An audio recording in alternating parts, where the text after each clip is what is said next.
बिस्मिल्लाहिर्रहमानिर्रहीम। हमारे पास ये लेक्चर नंबर 5 मॉड्यूल नंबर 5 का लेक्चर नंबर 1 है, जिसमें हम बात करेंगे थिन वाल प्रेशर वेसल। पहले हम प्रेशर वेसल्स की बात करेंगे, देन उसके बाद थिन वाल प्रेशर वेसल, और देन इस पे कुछ एग्जांपल्स को सॉल्व करेंगे। सबसे पहले हमारे पास प्रेशर वेसल्स, हमारे पास ऐसी वेसल जो कि सब्जेक्टेड टू प्रेशर हो। हमारे पास प्रेशर इंटरनल प्रेशर को सब्जेक्टेड भी हो सकती है, एक्सटर्नल प्रेशर को सब्जेक्टेड भी हो सकती है। इसकी प्रॉपर्टी क्या है कि हमारे पास इसके हर पॉइंट पे आपके पास प्रेशर लग रहा होगा। फॉर एग्जांपल अगर ये सर्कुलर प्रेशर वेसल है तो आपके पास इस डायरेक्शन में आपके पास हर डायरेक्शन में इसकी जो होगा इंटीरियर सरफेस पे आपके पास प्रेशर लग रहा होगा, आपके पास एक्सटीरियर पे भी लग सकता है। इसी के एनालिसिस को हमने दो पार्ट में डिवाइड किया हुआ है, थिन वाल प्रेशर वेसल एंड थिक वाल प्रेशर वेसल। हमारे पास जो क्राइटेरिया है वो क्राइटेरिया ये है कि अगर d by T in the diameter divided by thickness ratio आपके पास ग्रेटर देन 20 हो तो आपके पास ये थिन वाल प्रेशर वेसल है। अगर यही आपके पास लेस देन 20 हो या इक्वल टू 20, आपके पास ये क्या होगा, थिक वाल प्रेशर वेसल। हमारे पास ये तो क्राइटेरिया है कि हमारे पास थिन और थिक वाल को अलग करने का। बेसिकली हमने इसको क्यों डिवाइड किया, तो अगर हमने इसको डिवाइड किया तो इसके एनालिसिस में हमारे पास क्या होगा, डिफरेंस होगा। हमारे पास इसके एनालिसिस में जो बेसिक डिफरेंस है वो हमारे पास ये है कि हम थिन वाल प्रेशर वेसल में थिकनेस को इग्नोर करते हैं। ये वाला इंपॉर्टेंट पॉइंट हमारे पास इसकी डेरिवेशन में यूज होगा कि हमारे पास थिन वाल प्रेशर वेसल के केस में हमारे पास थिकनेस इग्नोर होती है, और यूजुअली थिन वाल प्रेशर वेसल हमारे पास सिर्फ और सिर्फ इंटरनल प्रेशर वेसल्स को रेजिस्ट करने के लिए बनाई जाती है। यूजुअली आपके पास इंटरनल प्रेशर वेसल को रेजिस्ट करने के लिए बनाई जाती है।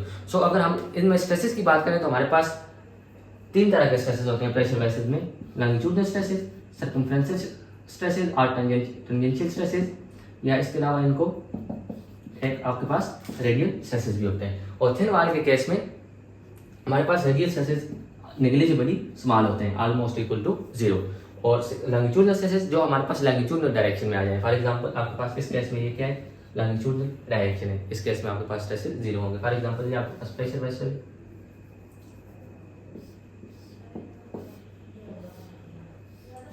इस डायरेक्शन में आपके पास जो स्ट्रेसेस होंगे, अगर इसका मैं सेक्शन ड्रा करूं, ये वाले जो स्ट्रेसेस होंगे ये आपके पास क्या होंगे, लॉन्गिट्यूडनल स्ट्रेसेस होंगे, सिग्मा लॉन्गिट्यूडनल।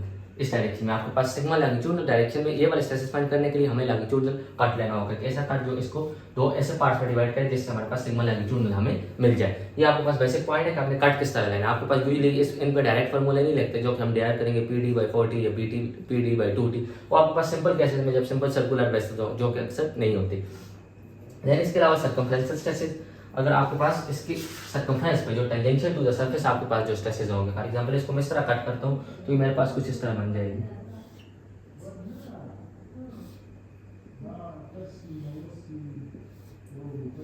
तो इस पॉइंट पे आपके पास जो स्ट्रेसेस होंगे that will be the circumferential stresses, या इसको टेंजेंशियल स्ट्रेसेस भी कहते हैं। बेसिकली हमारे पास, और यही हमारे पास डेरिवेशन में पॉइंट यूज होता है कि हमारे पास सर्कमफ्रेंशियल स्ट्रेसेस जो होते हैं वो हमारे पास इनर सरफेस से आउटर सरफेस तक वेरीज करते हैं। Inner surface to outer surface आपके पास वेरी करते हैं इनर सरफेस पे, लेकिन हमारे पास थिन वाल के केस में हमारे पास ये थिकनेस स्मॉल होती है तो हम क्या करते हैं, इनको कांस्टेंट एज्यूम करते हैं। ये वाला पॉइंट हमारे पास डेरिवेशन में हेल्प करता है कि आपके पास जिस कांस्टेंट एज्यूम किया तो आप ये एज्यूम करेंगे कि आपके पास सारे के सारे एरिया पे जो स्ट्रेसेस लग रहे हैं वो सेम मैग्नीट्यूड के लग रहे हैं, इस एरिया पे भी और इस एरिया पे भी। नाउ अगर हम सिंपल डेरिवेशन की बात करें, सिंपल सर्कुलर वेसल्स की बात करें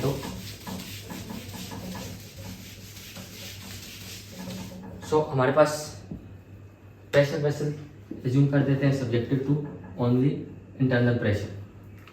सेम हमारे पास सेम प्रोसीजर रहेगा, हमें लॉन्गिट्यूडनल स्ट्रेसेस चाहिए तो हम इसको इस तरह कट करेंगे कि ये क्या हो जाए, लॉन्गिट्यूडनली कट हो जाए। अभी आपके पास जब तक ये कट नहीं हो तो आपके पास क्या है, ये सब्जेक्टेड टू प्रेशर है, तो आपके पास ये इक्विलिब्रियम में है। आपके पास ये क्लोज वेसल है, इस पॉइंट पे जो P लग रहा है सेम उसी अमाउंट का P आपके पास इस तरफ भी लग रहा है, दोनों तरफ जितना टॉप पे बॉटम पे या पूरी सर्कुलर सरफेस पे लग रहा है वो सारे के सारे फोर्सेस एक दूसरे को कैंसिल कर रहे हैं। लेकिन जैसे ही मैं इसका कट करता हूँ या कोई भी सेक्शन ले लेता हूँ, लेफ्ट या राइट, फॉर एग्जांपल मैं लेफ्ट वाला ले लेता हूँ, ये थिकनेस भी शो कर देते हैं,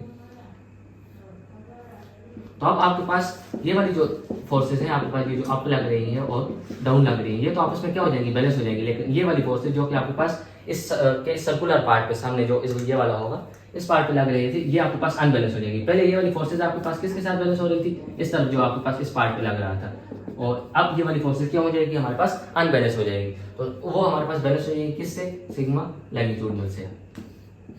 सो अभी हमारे पास सिग्मा लैंगिट्यूडनल भी क्या है, प्रेशर है, और आपके सिग्मा लैंगिट्यूडनल भी आपके पास स्ट्रेस है, और प्रेशर भी क्या है, स्ट्रेस के यूनिट में न्यूटन पर मिलीमीटर या मेगापास्कल। सो हम इस पे आपके पास वेक्टर अलजेब्रा नहीं लगा सकते। तो सबसे पहले हमें इसको किस में कन्वर्ट करना होगा, फोर्सेज में कन्वर्ट करना होगा। हमें पता है कि stress is equal to force upon area. So अगर हम इस स्ट्रेस को एरिया के साथ मल्टीप्लाई कर दें, ये वाला स्ट्रेस को एरिया के साथ मल्टीप्लाई करते हैं और इसको इसके एरिया के साथ मल्टीप्लाई करते हैं, सो हमारे पास ये वाले किस में कन्वर्ट हो जाएंगे, फोर्सेज में कन्वर्ट हो जाएंगे। सो फॉर एग्जांपल अगर मैं सिग्मा लैंगिट्यूडनल को क्या करता हूँ, इसको एरिया के साथ मल्टीप्लाई करता हूँ, दिस फोर्सेज आपके पास अगर ये देखें इसमें आप फोर्सेज लगा दो, सिग्मा लैंगिट्यूड की डायरेक्शन क्या है, राइट वर्ड लेफ्ट वर्ड। आपके पास ये जो प्रेशर अनबैलेंस है ये वाला, इसकी डायरेक्शन क्या है, अपवर्ड। सो आपके पास ये दोनों आपस में क्या होने चाहिए, बैलेंस होने चाहिए। समेशन एफ ऑफ एक्स, क्योंकि summation of F of Y तो ऑलरेडी आपके पास बैलेंस है। आप उस जब आप इस डायरेक्शन में कट लेंगे तो आपके पास summation F of Y unbalance हो जाएगा। आपने इस डायरेक्शन में कट लिया तो समेशन एफ ऑफ एक्स आपके पास अनबैलेंस हो गए। सो अगर लैंगिट्यूडनल देखें तो आपके पास ये किस पॉइंट पे लग रहा होगा, इस पॉइंट पे और इस पॉइंट पर। ये आपके पास क्या है, सर्कुलर पॉइंट है, ये इस तरह है। अगर मैं इसका ये वाला सेक्शन बनाऊं तो this will be like this. आपके पास ये डायमीटर है और ये आपके पास क्या है, थिकनेस है, और इस पॉइंट पे आपके पास क्या लग रहा है, लैंगिट्यूडनल स्ट्रेसेस लग रहे हैं। अब आपके पास थिकनेस स्मॉल है तो आप इसको क्या कर सकते हैं, एज अ रेक्टेंगल ट्रीट कर सकते हैं। जब आपके पास थिकनेस स्मॉल हो और आप इसको एज अ रेक्टेंगल ट्रीट कर सकते हैं विद थिकनेस टी, और ये इसके पास सर्कमफेरेंस के बराबर हो जाएगा पाई डी।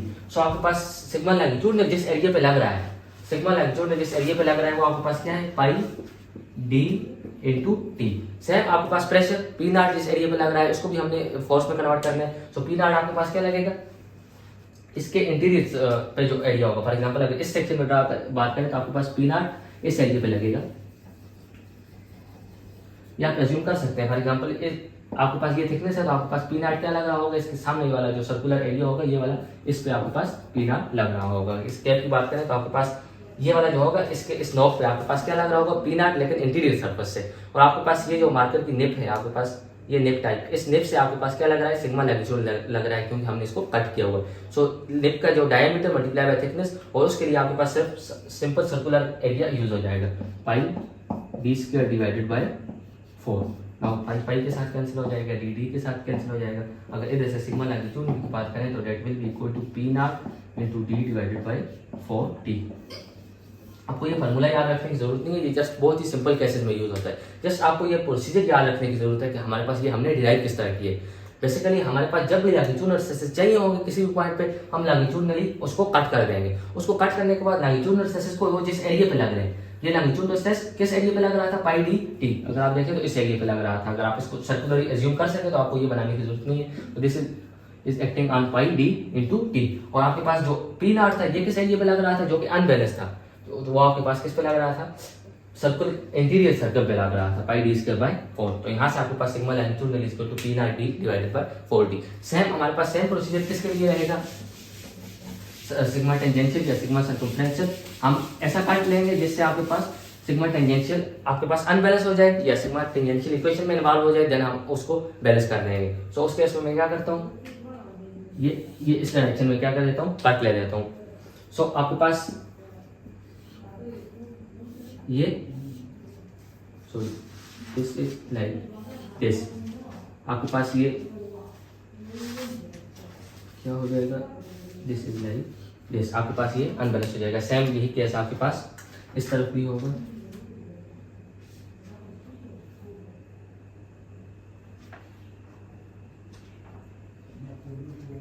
कंटिन्यू शो कर देता हूँ।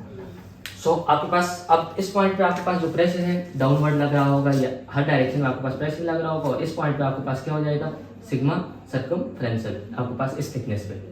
सो सेम प्रोसीजर आपके पास आपके पास summation F of Y unbalance हो गए, तो sigma circumferential into area upon which this is acting. तो अगर आप देखें तो आपके पास ये किस एरिया पे एक्ट करेगा, this is the area length. अगर आप देखें तो ये किसके बराबर होगा, अगर आप मैं छोटी सी स्टेप की बात करूं तो this will be equal to T multiply by length of pressure vessel. जितनी प्रेशर वेसल की लेंथ होगी, फॉर एग्जांपल ये लेंथ है तो आपके पास लेंथ मल्टीप्लाई बाय थिकनेस, और आपके पास ये 2 है तो आपके पास 2t मल्टीप्लाई बाय एल हो जाएगा सिग्मा सर्कमफ्रेंशियल, और इसका area will be equal to आपके पास प्रेशर। अब आपके पास देखें प्रेशर, अगर मैं ये इस वाले पॉइंट पर बनाऊं प्रेशर, तो आपके पास ये हर डायरेक्शन में लग रहा होगा, इस डायरेक्शन में, इस डायरेक्शन में, इस डायरेक्शन में। अगर स्पेशली मैं ये वाला ले लूँ और ये वाला ले लूँ, तो आपके पास इस तरह भी लग रहा होगा, इस तरह इसके कंपोनेंट में वो कर देते हैं, रिजॉल्व कर देते हैं, और ये वाला इस तरह और इस तरह लग रहा होगा। तो आपके पास इनके जो एक्स कंपोनेंट हैं वो एक दूसरे के साथ कैंसिल हो जाएंगे और सिर्फ एफ ऑफ वाई कंपोनेंट आपके पास इसको बैलेंस करने के लिए यूज होंगे। आपके पास ये हर तरफ फैला हुआ है ना, तो राइट वाला लेफ्ट के साथ कैंसिल हो जाता है, लेफ्ट वाला राइट के साथ कैंसिल हो जाता है, लेकिन सिर्फ और सिर्फ बॉटम वाला आपके पास अनबैलेंस रहता है। तो सो बॉटम वाला स्ट्रेस जिस एरिया पे लगेगा वो आपके पास क्या हो जाएगा, इसका इंटीरियर डी इंटू एल। आपके पास ये जो एरिया होगा इसके बिल्कुल परपेंडिकुलर, इस फोर्स के बिल्कुल परपेंडिकुलर, ये इंटीरियर वाला एरिया थिकनेस को छोड़कर, तो that will be D time L. So P not into this area will be D multiply by L. So L के साथ कैंसिल हो जाएगा, sigma C will be equal to P not into D divided by 2t। This is the procedure how to find sigma circumference. आपके पास जो भी stress चाहिए just उसको अनबैलेंस आप कट लगाएं कि वो आपके पास इक्वेशन में इन्वॉल्व हो जाए। Area time this stress equal to pressure into area upon which pressure is unbalanced. हमारे पास प्रेशर इस केस में इसके पास अनबैलेंस था, तो हमने ये वाला एरिया ले लिया। सो नाउ हम बात करेंगे इस पे कुछ एग्जांपल्स की, जस्ट कुछ सिंपल एग्जांपल जिनमें ये वाले फार्मूले यूज हो, देन उसके बाद कुछ कॉम्प्लिकेटेड चीज जिनमें हमारे पास ये सिंपल फार्मूले नहीं यूज हो।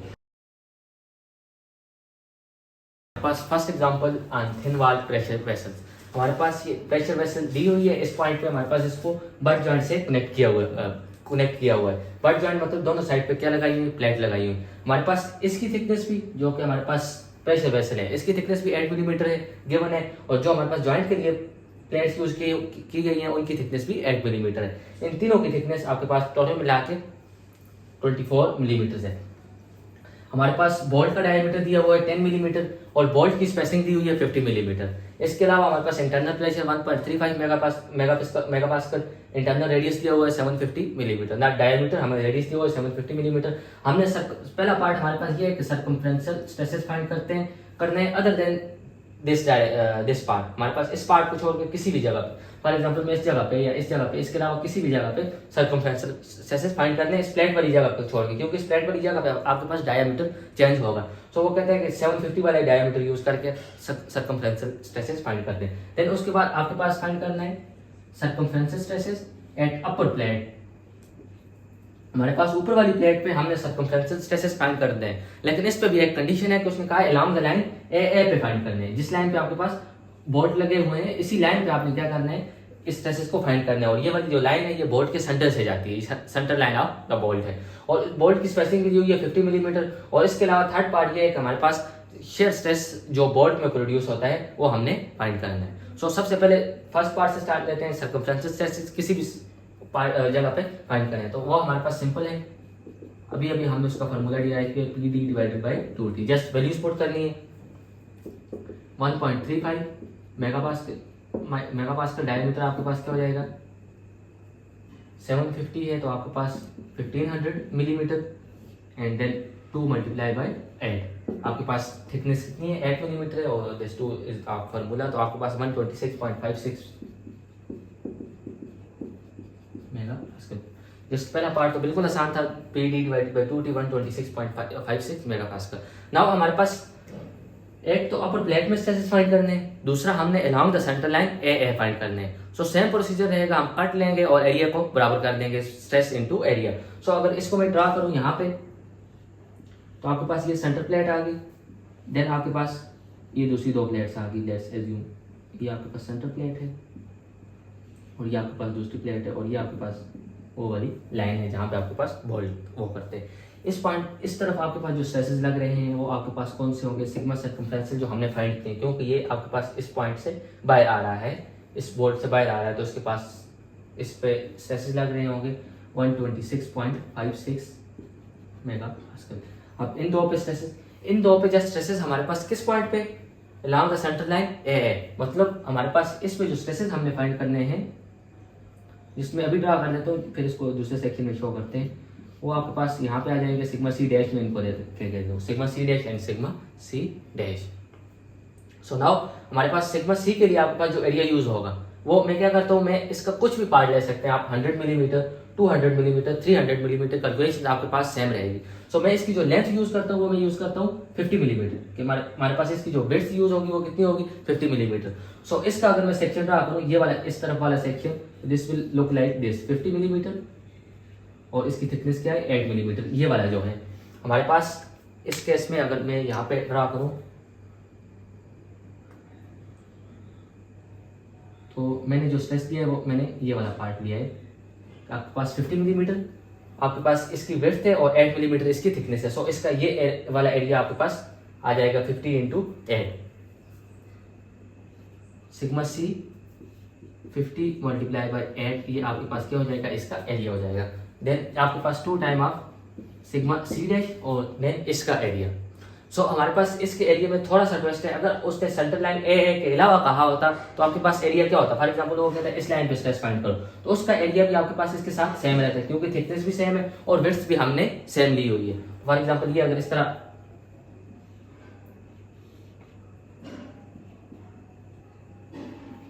ये हमारे पास क्या है, फॉर एग्जांपल ये प्लेट बन रही है, सेंटर वाली प्लेट आपके पास इस तरह बन जाएगी,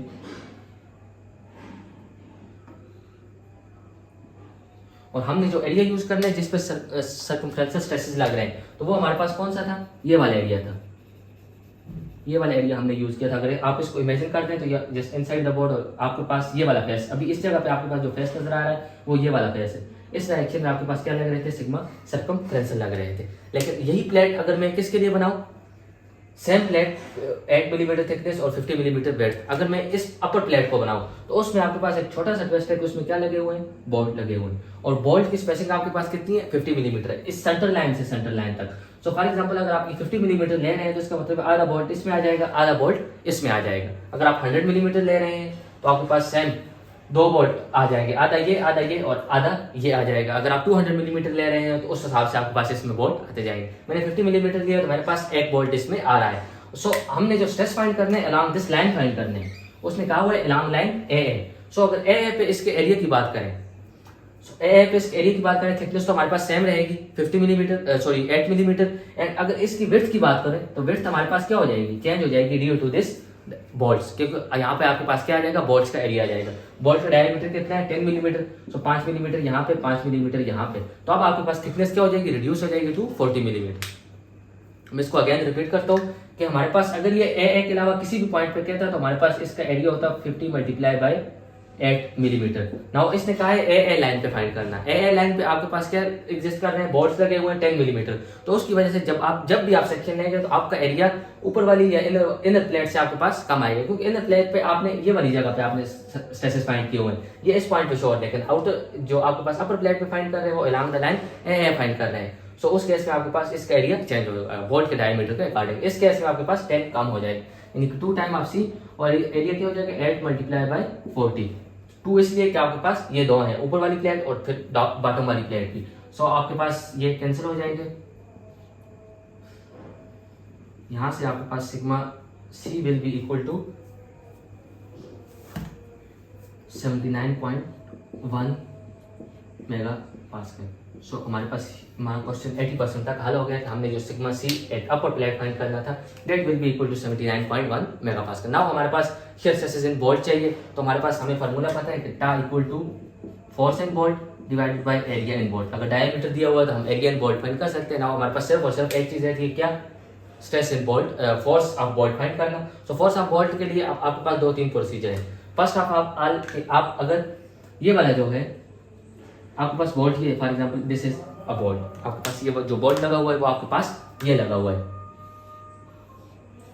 तो इस केस में या तो आप इसको ये वाली अगर फोर्स लेते हैं, इस पॉइंट पे जो स्ट्रेस लग रहा है इसको फोर्स में कन्वर्ट करते हैं, देन आपके पास ये 126.56 मल्टीप्लाई बाय इट्स एरिया, इसका एरिया जो भी होगा, और उस केस में आपके पास ये वाली सिंगल फोर्स आपके पास क्या करेगी, इसको इस पॉइंट पे भी शेयर करेगी, इस पॉइंट पे भी शेयर करेगी, यानी कि इस केस में आपके पास डबल एरिया को शेयर करेगी। सो मैं यही प्रोसीजर फॉलो करूंगा।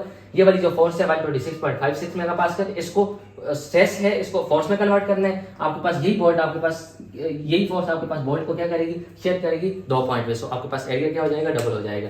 Now force will be equal to, ये मैंने यहाँ पे कन्वर्ट की हुई है, सेम, सॉरी नहीं, 126.56 stress into area upon which it is acting। तो 1 वोल्ट के लिए जो एरिया पे लग रही है 1 वोल्ट के लिए, तो फॉर एग्जांपल आपके पास ये किस पे लगेगी 50 मेगापास्कल के लिए, कि आपके पास ये 50 मिलीमीटर जो वेव्स थे ये आपके पास 1 वोल्ट स्पॉट करेगा। 50 multiply by 8, this will be the force 126.56, 50 multiply by 8 divided by area, so 2 time of area 5 D square, D हमारे पास ऑलरेडी गिवन है 10 मिलीमीटर का स्क्वायर डिवाइडेड बाय 4। हमने यहाँ पे ये जो स्ट्रेस था इसको फोर्स में कन्वर्ट कर दिया, divided by area of wall 2 time, इसलिए क्योंकि ये वाली सिंगल फोर्स आपके पास क्या कर रही है, इसको 2 जगह पे स्ट्रेस कर रही है। दूसरा हमारे पास ये था कि आपके पास सी डैश भी है, अगर आप सी डैश को एरिया में कन्वर्ट करते हैं, सी डैश को फोर्स में कन्वर्ट कर दें, तो वो सी डैश वाली जो फोर्स होगी ये इसको सिंगल पॉइंट पे शेयर करने की कोशिश करेगी, ये वाली सी डैश इसको इस पॉइंट पे शेयर करने की कोशिश करेगी, ये वाली इस पॉइंट पे, यानी कि ये सिर्फ और सिर्फ सिंगल पॉइंट पे शेयर करने की कोशिश शेयर करेगी, और ये वाली जो है डबल पॉइंट पे शेयर करने की कोशिश कर रही है। सो नाउ आपके पास इसको अगर आप सॉल्व कर दें तो 8.8 के SI इसका आंसर आ जाएगा। नाउ हमारे पास अगर इसको डिस्कस करें, हमारे पास सिंपल वेसल गिवन थी विद डायमीटर 1500, हमारे पास सर्कमफेरेंस चेसिस फाइंड करने थे, सो PD divided by 2T find कर दिया। देन उसके बाद उसने कहा था कि अपर प्लेट में फाइंड करना, अपर प्लेट के लिए हमने फ्री बॉडी डायग्राम बना दी। ड्यू टू बोल्ट हमारे पास ये जो सी डैश था इसका एरिया कम हो गया, सो एरिया हमने बोल्ट का एरिया माइनस करके इसमें लिख दिया। अगर आप इसको 100 के लिए करते तो आपके पास 2 बोल्ट आ जाते, और इसके पास अकॉर्डिंगली यहाँ पे भी आपके पास एरिया उसके मुताबिक आ जाता है 100 मिलीमीटर, और यहाँ पे आपके पास 2 बोल्ट का निकाल के अराउंड अबाउट 80 आ जाता है। उस हिसाब से भी आप कर सकते हैं, जितनी भी लेंथ आप लेना चाहें आपकी मर्जी है। देन उसके बाद आपके पास सिग्मा सी डैश निकल आएगा, this will be sigma C dash 79.1 megapascal. Then आपके पास force in bolt stress in bolt find करने थे, that will be equal to force in B divided by area. So हमने ये वाली जो फोर्स आई थी इसको अकॉर्डिंगली एरिया में कन्वर्ट कर दिया, और देन हमारे पास इसका आंसर आ जाएगा 8.8 के SI। So this is the second example on thin wall pressure vessels। हमारे पास स्टेटमेंट तो आप लोगों ने पढ़ ली होगी। हमारे पास सेमी सर्कुलर हुप से इसके ऊपर 3 सेमी सर्कुलर हुप लगाई हुई है, और हर हुप हमारे पास जो है 12 इंच तक लोड को सपोर्ट कर रही है। हमारे पास यहाँ पे जो इंटरनल प्रेशर है वो आपके पास 2 PSI है, और ये डायरेक्टली हुप पे ट्रांसफर हो रहा है। कि आपके पास जस्ट आपने ये रिज्यूम करना है कि 12 जो सारे का सारा 12 इंच तक लोड आएगा वो आपके पास क्या करेगी हुप इसको सपोर्ट करेगी।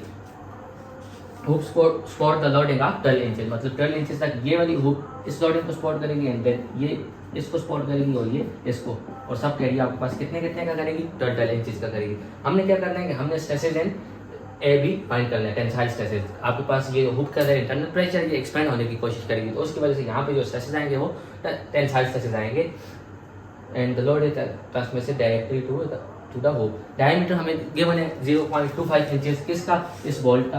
आपके पास यहाँ पे 2 बोल्ट लगे हुए हैं, इस तरफ भी और उस तरफ भी 0.25 इंचेस। आपने क्या करना है, इसकी स्ट्रेसेस एंड बोल्ट्स भी फाइंड करने हैं।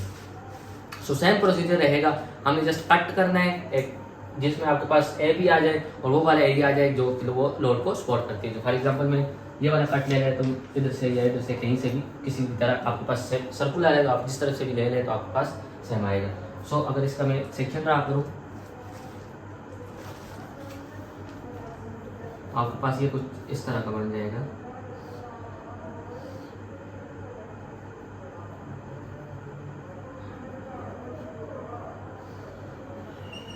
ये किसके लिए, मैं सिर्फ और सिर्फ 12 इंचेस के लिए बना रहा हूँ, मतलब ये जो ए बी सपोर्ट कर रहा है सिर्फ और सिर्फ इस पॉइंट का मैं क्या कर रहा हूँ, सेक्शन बना रहा हूँ आप 12 इंचेस, यानी कि ये हाइट मेरे पास क्या हो जाएगी 12 इंचेस हो जाएगी। और यहाँ पे आपके पास सेंटर पे क्या होगी, आपके पास हुप होगी, ये वाली हुप, और यहाँ पे भी आपके पास ये वाली हुप होगी, जस्ट दिस इज दिस। तो आपके पास इस हुप से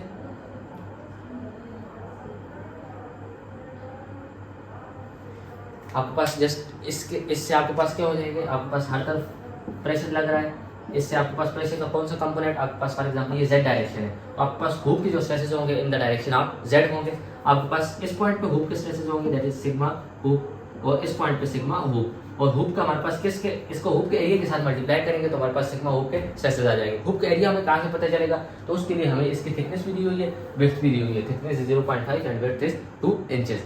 तो सिग्मा हुप तो आ गया। अब हमारे पास जो प्रेशर है वो कौन सा कंपोनेंट उसका अनबैलेंस हुआ है, तो उसका भी z कंपोनेंट अनबैलेंस हुआ होगा, तो उसके लिए आपके पास जो एरिया यूज करेंगे आप कौन सा यूज करेंगे, डायरेक्टली, जैसे हम यूज करते थे किसमें सर्कमफ्रेंशियल स्ट्रेसेस में हमने जो सर्कुलर एरिया था वो सर्कुलर एरिया निगलेक्ट करके सिर्फ और सिर्फ जो टॉप वाला था वो वाला हमने यूज किया था, क्योंकि इस केस में भी आपके पास ये जो इधर वाली फोर्सेज उसके साथ बैलेंस हो जाएगी, सिर्फ और सिर्फ जो डायरेक्टली इस पॉइंट पे लग रही है वो वाली फोर्सेज आपके पास अनबैलेंस रहेंगी। सो इसके लिए हमारे पास एरिया जो यूज होगा प्रेशर का जो अनबैलेंस एरिया है वो आपके पास बिल्कुल सामने वाला एरिया। आपके पास ये जो डायमीटर है ये आपके पास ऑलरेडी गिवन है 36 इंचेस, ये हाइट आपके पास ऑलरेडी गिवन है 12 इंचेस। सो अगर और प्रेशर भी ऑलरेडी गिवन है, सो अगर मैं इसके लिए इक्वेशन लिखूं तो sigma hoop multiply by area किसका, हुप का, और ये आपके पास 2 है तो आपके पास इसके ये सिग्मा हुप और this will be equal to the unbalanced pressure, ये आपके पास जो प्रेशर अनबैलेंस हुआ है, so pressure into this area. ये हम ऑलरेडी कन्वर्ट कर चुके हैं कि हमारे पास ये जो स्ट्रेसेस है स्ट्रेसेस पर वेक्टर अलजेब्रा अप्लाई नहीं होता, इसीलिए हम इनको फोर्सेस में कन्वर्ट कर रहे हैं, देन फिर आप अगेन इसको इससे स्ट्रेसेस फाइंड कर सकते हैं by dividing by area. So sigma hoop हमने फाइंड करना है, एरिया ऑफ हुप आपके पास ये वाला जो एरिया होगा इस पॉइंट का या इस पॉइंट का, तो that will be equal to thickness time width यानी कि 0.5 multiply by 2 and P not is already 2 psi, और इसका जो एरिया होगा जिस एरिया पे पी नॉट लग रहा है, तो पी नॉट हमारे पास इस एरिया पे लग रहा है, this area will B area of rectangle 12 multiply by 36। सो यहाँ से आपके पास जो सिग्मा हुप की वैल्यू आ जाएगी वो आपके पास कितनी आ जाएगी 432 psi, 432 psi। नाउ हमारे पास इसके बाद आसान है कि हमारे पास हुप में स्ट्रेसेस की वैल्यू आ गई 432 psi। जस्ट आपने इसमें जो इंपॉर्टेंट पॉइंट है ये है कि आपके पास ये जो स्ट्रेस को सपोर्ट कर रहा है 12 इंच को सपोर्ट कर रहा है, तो आपके पास ये जो इसकी वजह से प्रेशर अनबैलेंस होगा वो 12 इंचेस तक अनबैलेंस हम कंसिडर करेंगे, बाकी जो भी अनबैलेंस होगा उसको सपोर्ट करने के लिए आपके पास अब ऊपर वाली होप है या नीचे वाली होप है। जस्ट 12 इंचेस तक अनबैलेंस हो गया मल्टीप्लाई बाय डायमीटर, आपके पास ये इसका एरिया आ जाएगा, और 0.5 मल्टीप्लाई बाय 2 इसकी थिकनेस, इसका एरिया 2 इसलिए कि आपके पास 2 थे। तो नाउ आपके पास सेकंड पार्ट में हमने क्या करना है स्ट्रेसेस इन बोल्ट्स फाइंड करने हैं। सो सेम वही प्रोसीजर रहेगा, स्ट्रेसेस इन बोल्ट फाइंड करने से पहले हमारे पास अगर स्ट्रेसेस इन बोल्ट की बात की जाए force in bolt upon area in bolt, तो एरिया ऑफ बोल्ट तो हमें डायमीटर ऑफ बोल्ट दिया हुआ 0.25 इंचेस, सिर्फ और सिर्फ हमें क्या चाहिए फोर्स इन बोल्ट चाहिए। तो फोर्स इन बोल्ट के लिए सेम प्रोसीजर रहेगा प्रीवियस प्रॉब्लम वाला, हम स्ट्रेस को किस में कन्वर्ट कर देंगे फोर्स में कन्वर्ट कर देंगे multiplying by area. So force of in bolt will be equal to 432 और मल्टीप्लाई बाय ये सिग्मा हुप जिस एरिया पे लग रहा है, तो सिग्मा हुप हमारे पास किस एरिया पे लग रहा था वो तो हुप के एरिया पे ही लगेगा ना, तो आपके पास हुप का एरिया इस पॉइंट का क्या था मर गया, इसकी जो इस पॉइंट के सेक्शन का area that is 0.5 multiply by 2, तो ये आपस में कैंसिल हो जाएंगे 1/2 and 2, तो force in bolt will be also be force of 432 pound है। Now force in bolt find होगी, अगर मैं स्ट्रेसेस की बात करूं that is 432 divided by area pi D square by 4, D आपके पास क्या है 0.25 डिवाइडेड बाय 4, तो यहाँ से आपके पास क्या आ जाएंगे स्ट्रेसेस इन बोल्ट आ जाएंगे 8.8 के। सो लास्ट प्रॉब्लम में जब हमने स्ट्रेसेस इन बोल्ट निकाला था तो वो मैंने गलती से 8.8 के लिख लिया था, that was round about 320 megapascal. So यहाँ पे यूनिट भी मैंने कैसा ही लिख दिया था, जबकि वहाँ पे न्यूटन और मिलीमीटर की बात हो रही थी, वहाँ पे आपके पास 320 मेगापास्कल होगा स्ट्रेसेस इन बोल्ट, और यहाँ पे आपके पास 8.8 केएसआई होगा। अगर इस प्रॉब्लम को रिपीट करें तो हमारे पास simple thin circular pressure vessel C subjected to a pressure 2 psi, तो इस केस में हमें इसने ये कहा हुआ था कि directly transmitted directly to the hoop, अगर ये पॉइंट ना कहा होता तो फिर हम ये वाला प्रोसीजर नहीं फॉलो कर सकते, हमें तो पता ही नहीं लगता कि ये 2 psi तो इस प्रेशर वेसल पे लग रहा है, हुप पे 2 psi लग रहा है, उससे कम लग रहा है ज्यादा लग रहा है, तो वो हमारे पास इस प्रॉब्लम को खत्म करने से डायरेक्ट कहा कि directly transmitted to the hoop. So now आपके पास हुप के बारे में ये भी बता दिया कि वो आपके पास 12 इंच तक इसको प्रेशर को सपोर्ट करेगी। सो हमने डायग्राम बना ली,